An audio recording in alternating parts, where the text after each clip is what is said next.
Okay. So welcome to our discussions about empathy. I'm here with Frans Derksen, and did I pronounce that correctly? So, What do you say, Edward? oh, I'm just introducing you. Yeah, okay. And I just want to give a little bit of an introduction that you're a Dutch retired general practitioner and that a GP. Is that GP is for general practitioner? Is that a medical doctor? General practitioner in Dutch, in Holland, and the Netherlands. That's I've been a general practitioner myself for 35 years.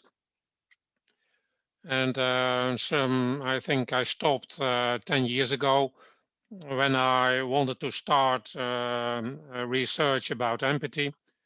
I stopped with general practice. And a general practitioner in Holland is a very has a very central position. Most of the time, he has in practice with 3,000 people, 3,000 patients. And patients, he's visiting them, but also they come to practice. And he is very central from not just alone just medical problems, but also social problems, psychological problems, and all that kind of stuff.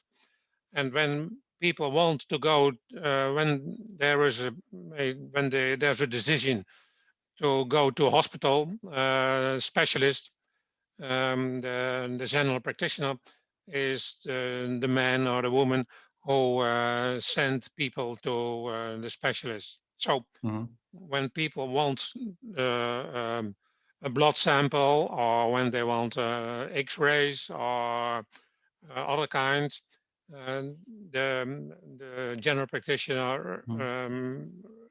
So it's like here in the United States, a general practitioner does the same thing. So the reason we're talking, though, is that you also have a PhD in empathy and patient general practitioner communications, which you got in 2017.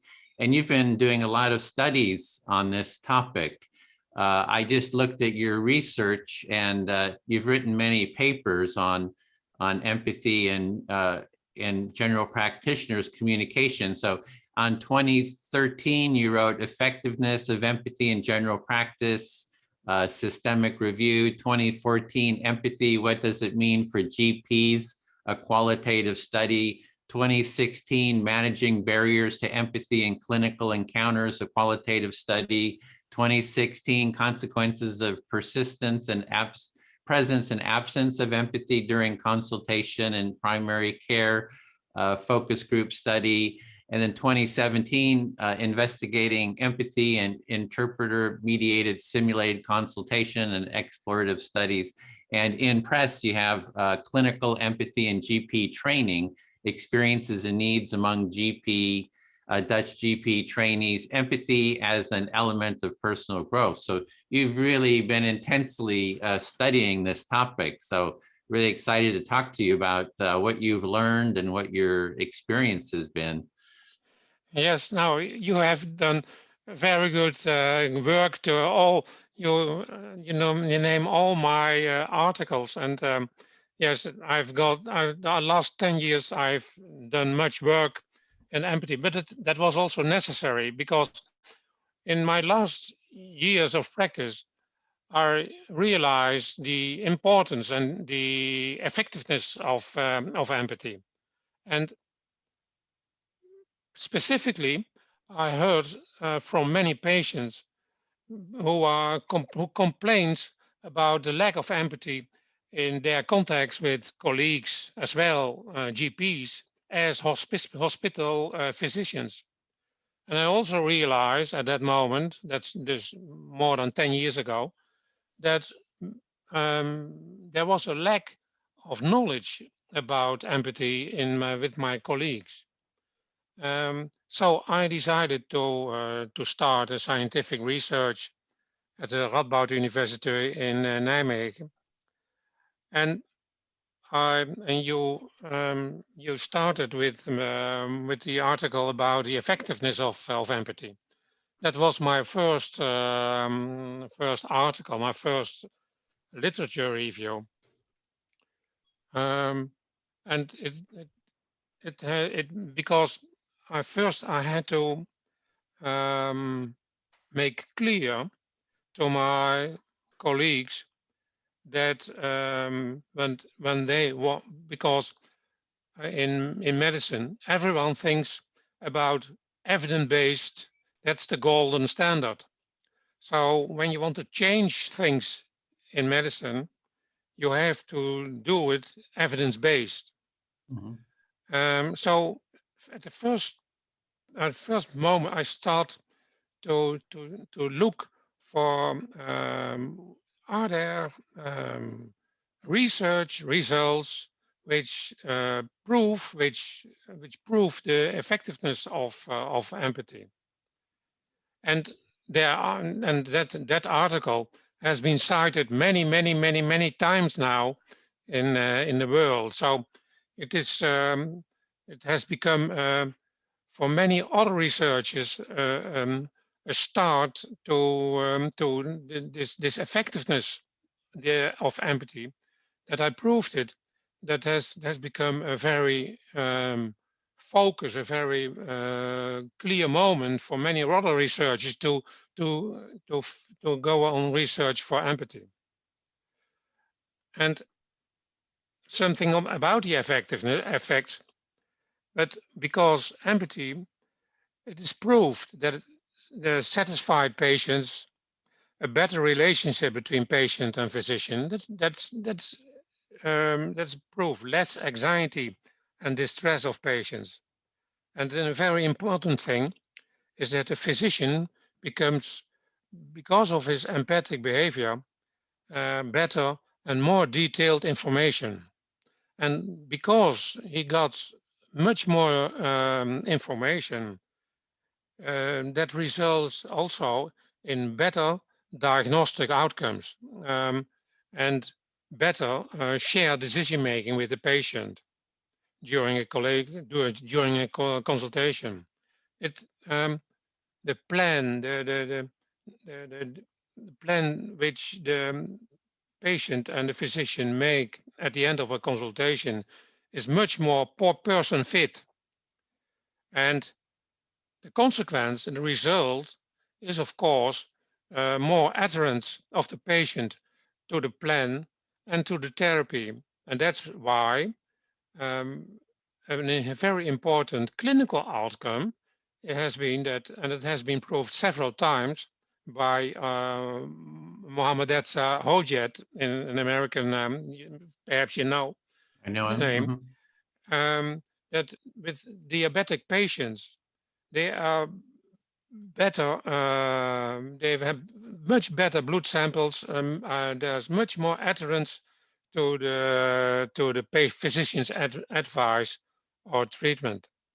And what I think is another very important thing is that empathy strengthens. Stuart Mercer in Scotland has proven that empathic behavior strengthens the patient's enablement. Patients are much more searching for own possibilities because they feel positively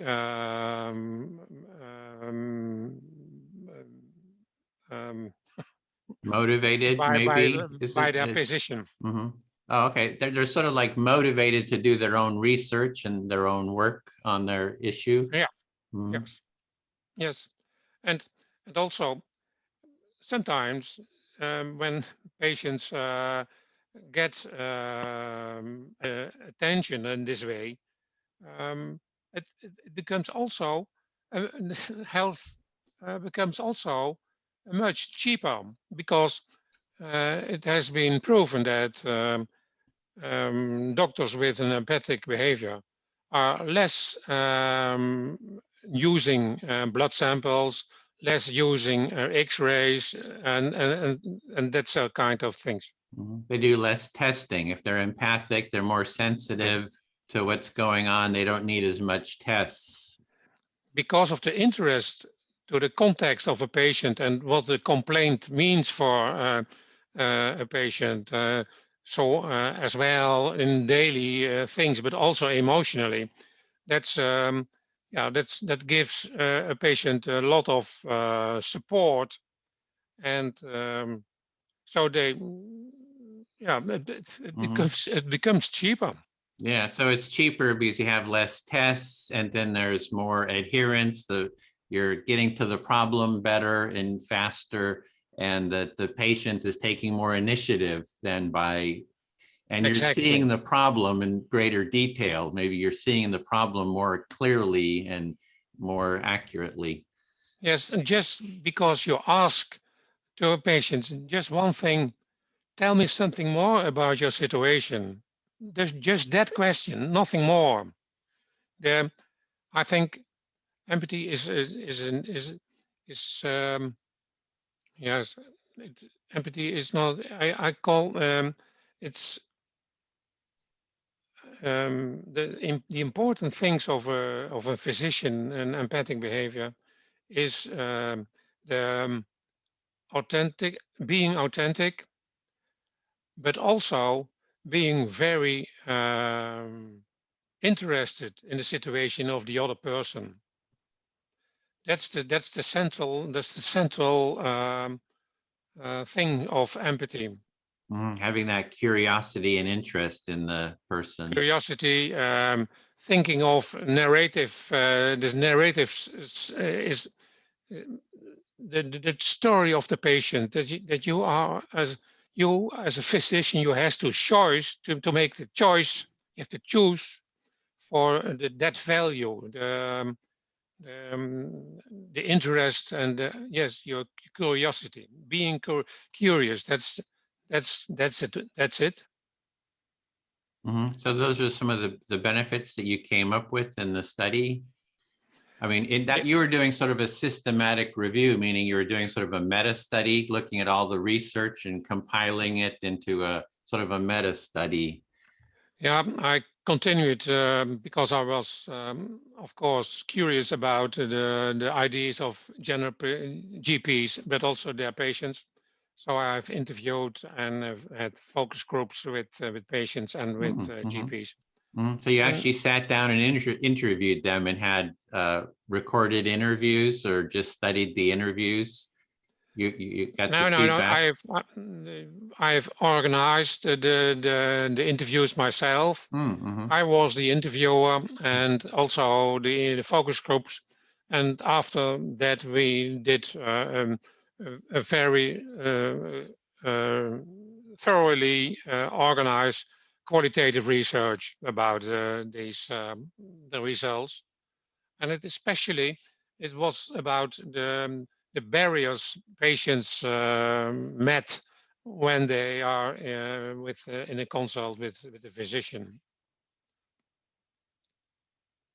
And after that, after my PhD, the things I had, the results, I want to go back to practice, but I also want to do something with education. And so in the last 2-3 years, we have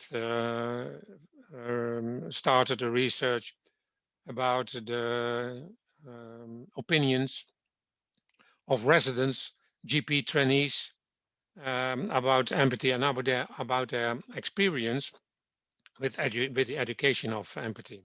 Okay, so you're interested. You've seen now that there's all these benefits for empathy in the medical field, and that you're looking now at the training part, like with residents, when they're doing their training, what's going on with empathy in the training? Yeah, because, and that's our research found also, I think that education should be changed. And the results of our research with residents shows even in short, in the Netherlands, GP education is about 3 years. First, you're doing your bachelor and your master, and after that, your 3 years of specialization in GP. The first year, you're in a learning practice. The second year, you're doing some courses, geriatrics or emergency. And the third year, you're going back to the learning practice. And we have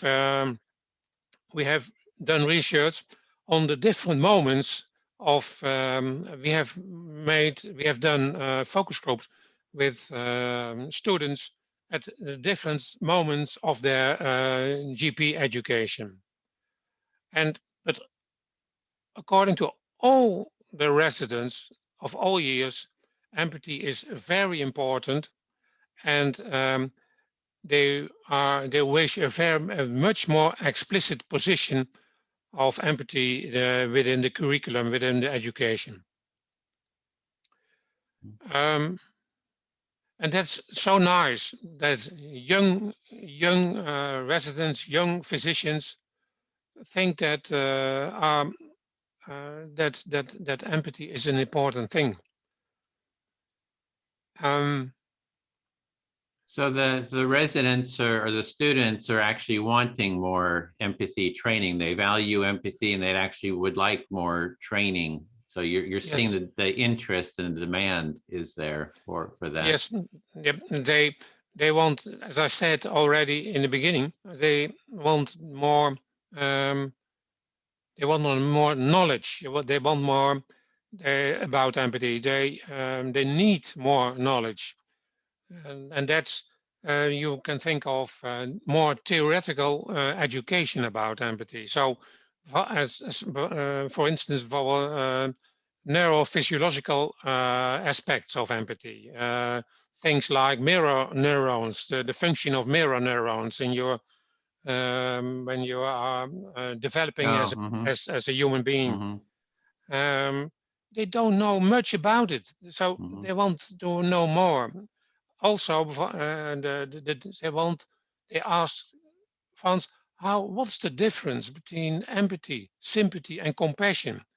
They need more knowledge about this kind of things. Oh, so you're saying that there's more of a need of sort of the theoretical. What is the biological nature of the physiological nature of empathy? What happens with mirror neurons? And I imagine issues like oxytocin and cortisol, like, you know, what happens when you empathize, that maybe that more oxytocin is released through empathy, which is kind of a healing aspect in and of itself.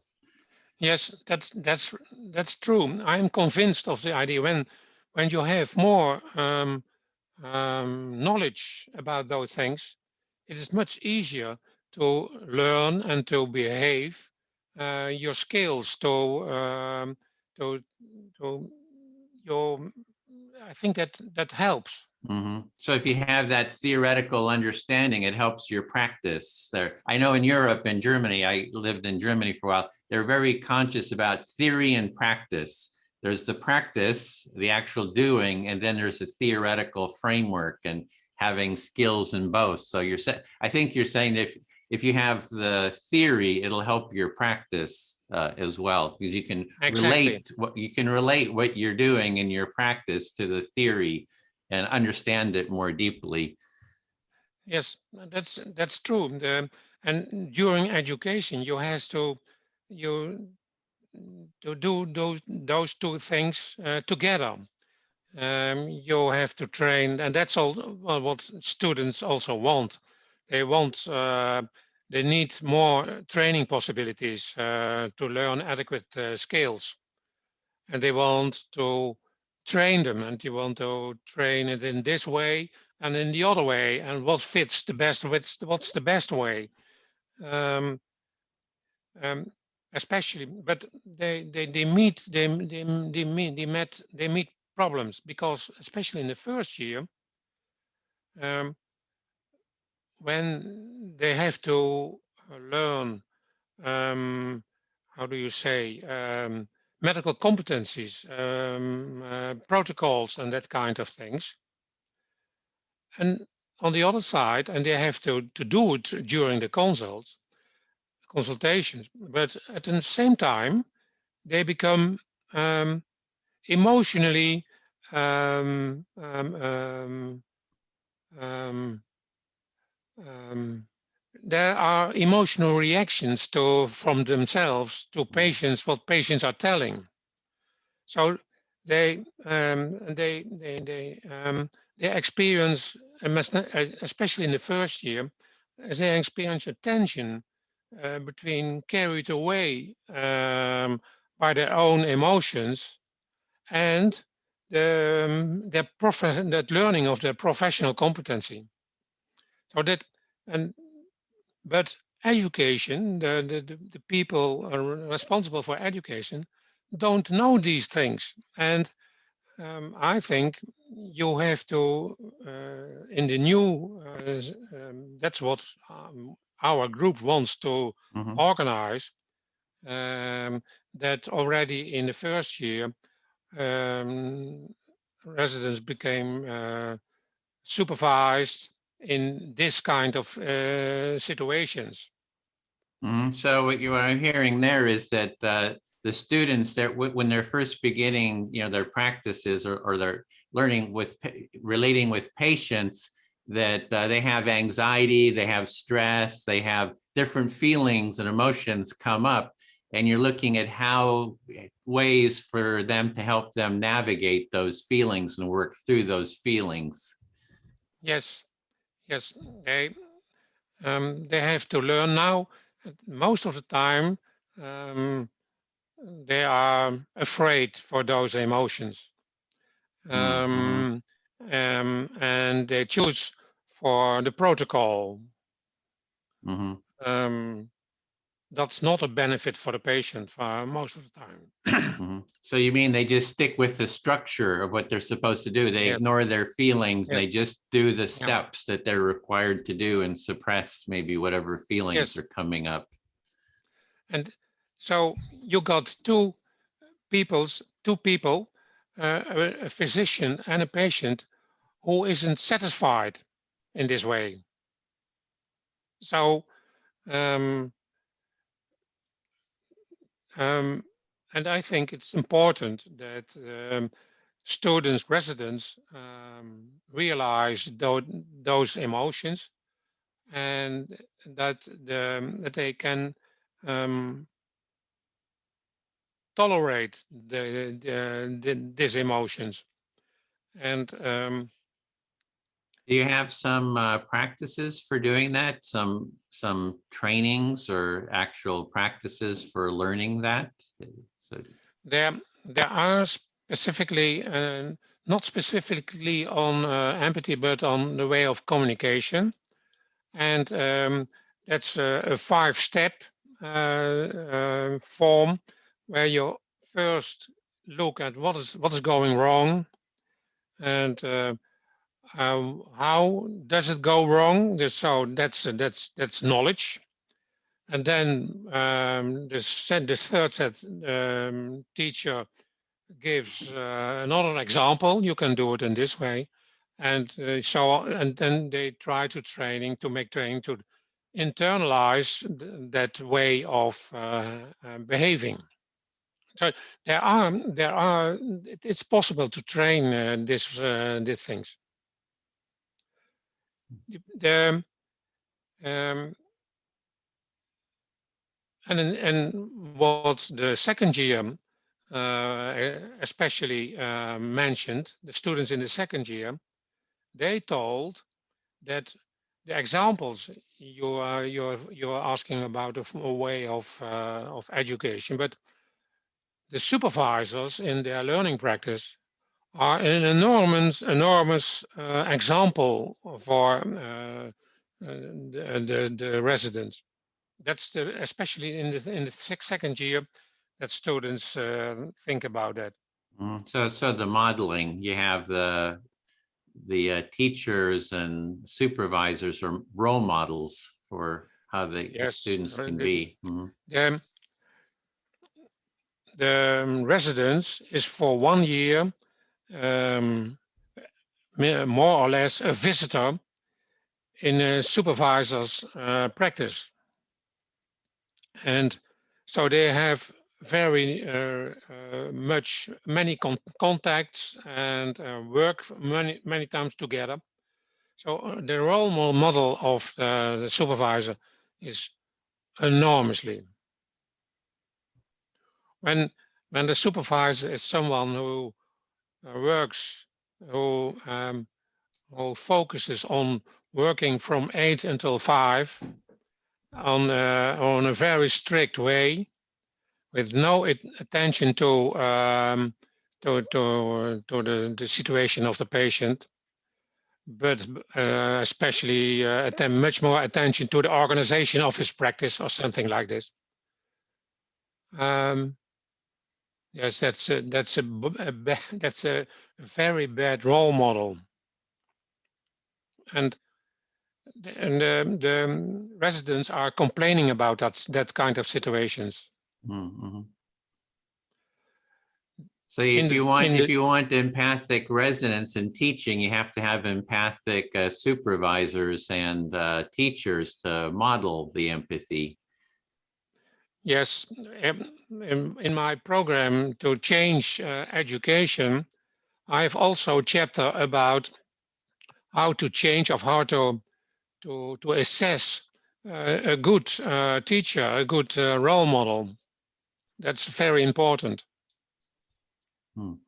So I'm wondering, I've been working about 14 years on the topic of empathy. I'm looking at the larger culture. How do we, that there's a culture of the medical culture, but there's also the broader culture too, the world culture, or a country culture.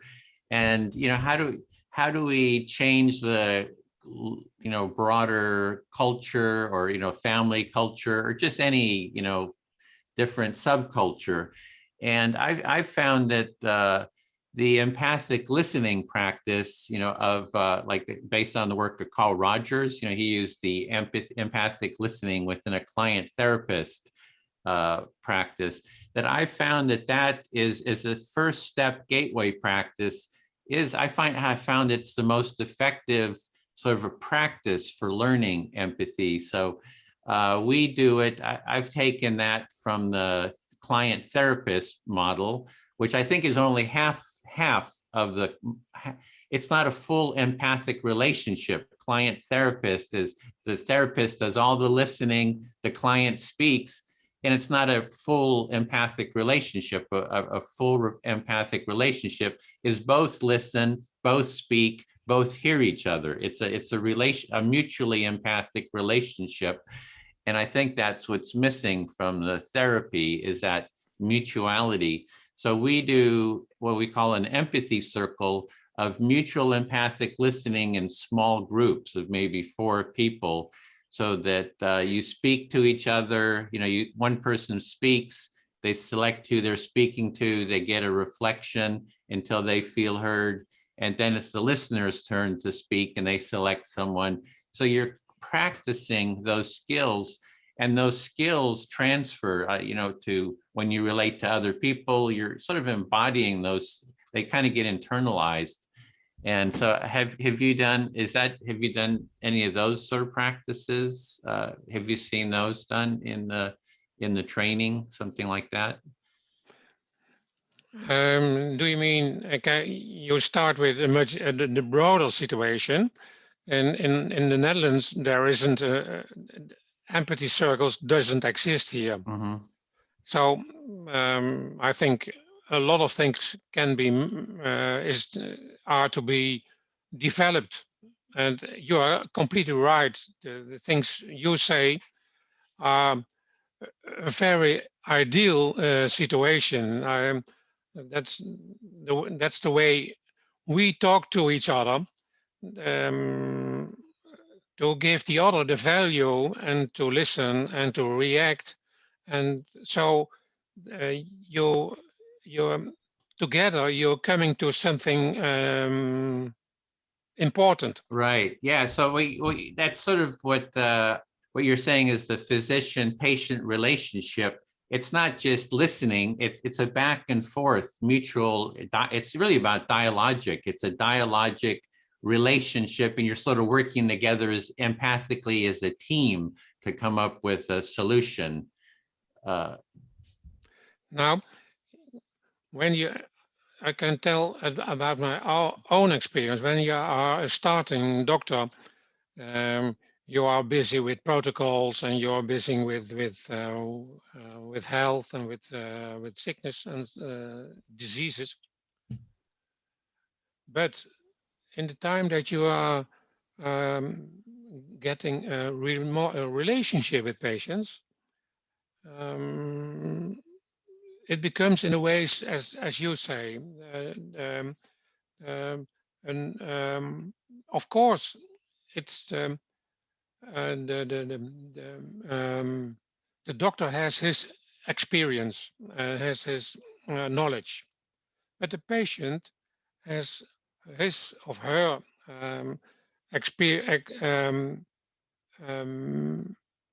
knowledge about his situation and about his illness or his disease.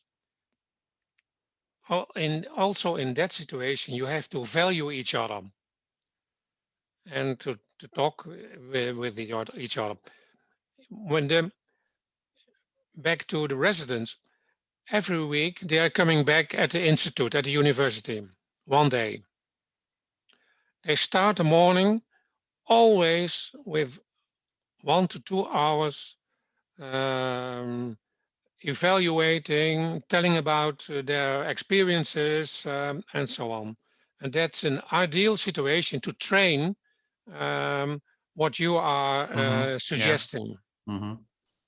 They can have empathy circles with each other, sort of mutual yes, empathic listening, and yes, that they're practicing it there. They can share, they're sharing their struggles, their successes, just the full spectrum of their feelings and experiences that they get to share it with others, and they get empathy for that, and then they hear others and they can empathize with the others' experience versus like judgment or criticism or detachment or cynicism or whatever. Yeah. Now I think I'm developing a new idea here now, but I think it's important. But you have to say also to them when that this way is a training in their empathic behavior. Yeah. So that what they are doing in those first hour on the start of their day is their daily empathical behavior, what they are training. And that's I think that's a good motivation for doing it. Say, this is part of your training. You're training right now, and this is going to support you in developing that broader empathic way of being. Exactly. Yes. And it's even, I think it can even, I see this as like, I think, for example, the client-therapist relationship, right? It's like the therapist is listening and the client is speaking, and the therapist listens, maybe does empathy, but the client is not empathizing with the therapist. They're only learning half of the empathy part. And then for me, it seems that therapy, and even a doctor I see it could be the same way, that the physician or the therapist should be teaching the client how to be empathic in their family. So it's so that they, if empathy is healing, right, it releases oxytocin.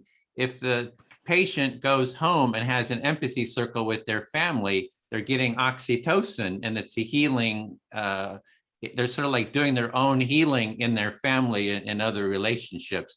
So I think that part is sort of missing, that it's like, oh, we have to spread the empathy to the different parts of our lives. That's a real thing, but I think the therapist and also the physician have also another target. The physician has also to to be conscious about medical problems. That's Mhm. his function. That's his Yeah. function. So it is in the form of empathy between a patient and a physician. It is the problems from the patients never become the problems of the physician. He has to be how do you call it? He has to be he has to see the problem also objectively. Mhm. That's his function. That's his duty. So an empathic an empathic speaking between two people like us, that's an equal position, and between a physician and a patient, an equal position is not realistic. So the physician has all that medical experience. They're bringing all that medical experience to sort of problem solve. So there's that aspect that they're bringing to the relationship. That was also why the residents asked to me, what's the difference between empathy, sympathy, and compassion? Because they are struggling, they want to be empathic. Sometimes they're getting very sympathetic with the patient Mhm. or much compassion, but they also has to be to be objectively. So they have, and that's my own experience. Mhm. Being compassionate, being sympathetic with patients, that was at the end of my practice. Then it was possible to be two humans together. But Yeah, so I that's guess so it's I wonder about the objectivity, because for me the empathy is knowing is this differentiation, right? That this is your problem, this is your situation. It's like I'm not taking it on into myself, there's a self differentiation there. I don't know if I kind of wonder about the term objectivity, because I know what you mean. So there's a, I don't know what what the word is that I'm looking for. That it's not a detachment. It's a presence, a deep presence, but realizing that this is something that you're dealing with. These are your emotions, and they're not coming from me. That the emotions and feelings and pain is coming from you, and you're holding it. I'm present with it, but it's yours. It's not coming from me. So knowing the source of the feelings, and yeah.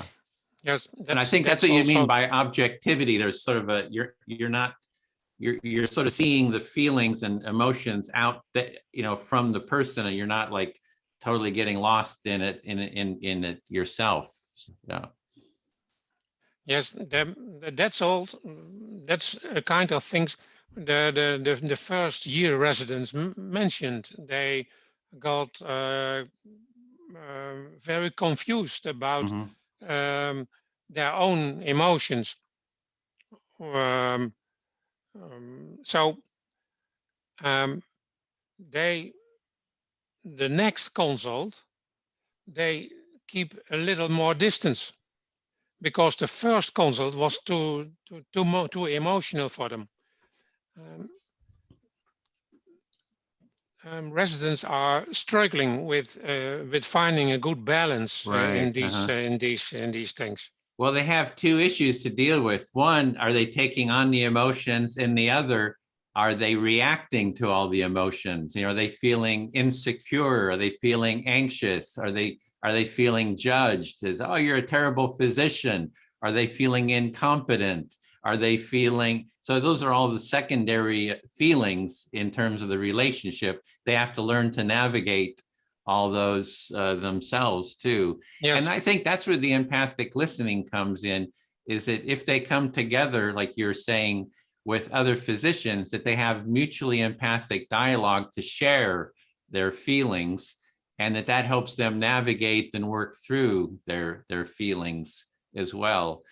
And I also find it with the empathy, empathizing with patients to kind of do reflective listening with patients helps that self-other differentiation too. Like if I listen to a person and they're very angry and I reflect, oh, I hear you're feeling angry and upset, it kind of moves it from that feeling from being in me to, oh, this is you feeling this. Is this accurate? So that helps with that self-other differentiation and kind of gives me more space. Yeah. Yes, that's a skill. It's a skill to which what they have to learn during education. Yeah. Yes. Well, I think this skill should be taught already from grammar school, from the first grade. It's like if like I have nephews and nieces who I already teach empathic listening to. They're like 5, 6, 7 when they have a conflict. I teach them how to use empathic listening for the conflict. So this teaching, I think when it's starting in med school, it should have already started, in first grade, second grade, third grade, and in the families. It would be so much more easy if it was already part of the culture. That's I'm talking about from the medical situation, but when you are a therapist or a system therapist or something like that, then you have to deal it in this way. When the family has a problem, then you have to help them and to communicate in this way. But that's not the task of a physician. That's another situation. Mm-hmm.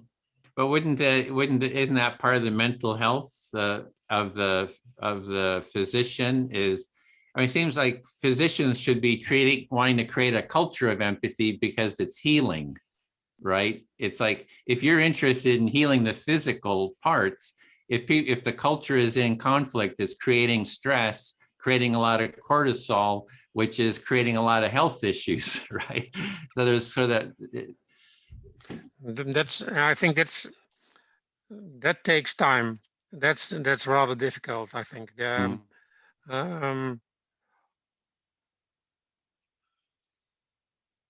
are developments, situations in practice, in medical health, in health organization, that are a barrier to things like this. I've written an article in British Journal of General Practice about what is a consult. And I started a consult as a meeting between two people. And the philosopher Levinas, and it is also about presence, attention, and it is also about equalness, equality. But there aren't much doctors, physicians who think about a consultation in this way. Mm-hmm. When you have to know these things that's you have to start with that idea, I think. Yeah, so you're really trying to change the medical field to bring empathy, to make it like what's for the nuts and bolts, how do you deal with the reality of the medical field to implement this new mindset or way of being into all the structures of the system? Yes. At the one side, I have started to write during COVID time. You have started that textbook, the first Dutch textbook for residents of all kind, to give residents more knowledge about empathy. And one chapter is about empathy activities in the world, and that's one of your, that's why you are mentioned in your empathy circles are mentioned in my book.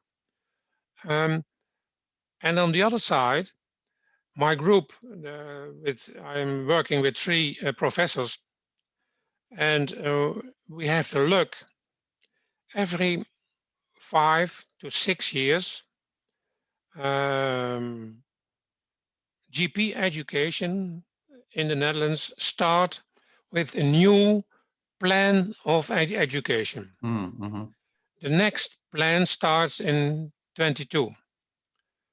And we now have contact with the people who make that plan. And I'm very positive that we are getting in to their thoughts and to their plans to create an explicit role for empathy education. Mm-hmm. Oh. But that is, you have to be very, very, very patient and driven. Mm-hmm. You have to, Persistent. Yeah, yes, you have persistent. to, as a persistence, exactly.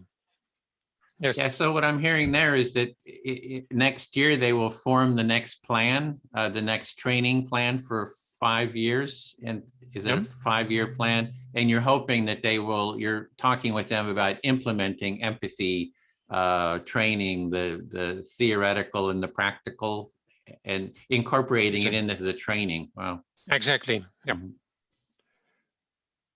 Yes. Yeah. And so that's your focus now, is on writing that. You have the book. Is the book done? Is it a training manual, or what is the book? Different aspects. A chapter about the neural mirrors, mirror neurons, and during the focus groups, the residents had many questions. They are not in my article, but they had many questions to me. So from Frans, can you tell me much more about this, and who is this, and what's that? So those questions I have, and they are one of the most important chapters of the book. I answer to all those questions, and now that's so. And also some things about what are verbal and non-verbal skills, and how do you think? Do you do things? Much of that, all kind of stuff. Mm-hmm. So what's your plan for the future? You're going to continue writing, continue studying, continue promoting these practices within the healthcare system? I hope that the Dutch book will be next year. When it's successful, I hope that the editor will search for the possibility to make an English version. And I hope that when we succeed to get a place in the education plan, perhaps I have to develop a specific empathy modus, education mode for the Dutch university. Mm-hmm. So you would create the curriculum, an empathy curriculum, you mean? Yes. Oh, yeah. Yeah, that's what we're working on, as a curriculum as well. So for the training that we're doing, is we start with the empathy circle as the foundational building block. So it's like we hold empathy circles on different topics. People come in and we teach just the basics. Within 15 minutes, someone can learn the empathy circle practice. And so that makes it very reproducible and very scalable.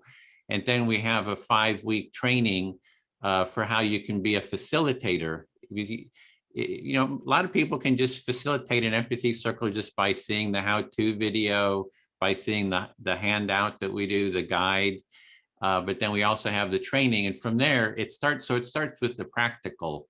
It starts with the doing instead of being too, you know, there's so much material on the theoretical already available.